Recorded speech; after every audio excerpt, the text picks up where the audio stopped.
కన్యారాశి. ఈ రాశి వారికి ఈరోజు మధ్యమ స్థాయిగా చెప్పవచ్చును. పరిస్థితులు కొంతవరకు మీకు అనుకూలంగా ఉంటాయి.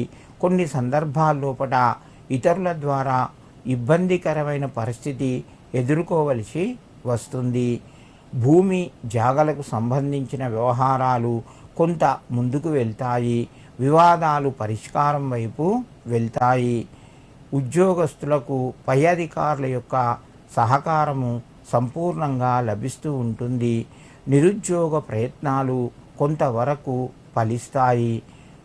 మీరు అనుకున్న ఉద్యోగం కాకపోయినా చిన్నదైనా కూడా వచ్చే అవకాశాలు ఉన్నాయి. కన్యారాశి వారు గురు రాఘవేంద్రాయ నమః అని చెప్పి 9 సార్లు చదువుకొని నమస్కరించి మీ పనులు ప్రారంభించండి. మీకు మరింత శుభయోగం కలుగుతూ ఉంటుంది.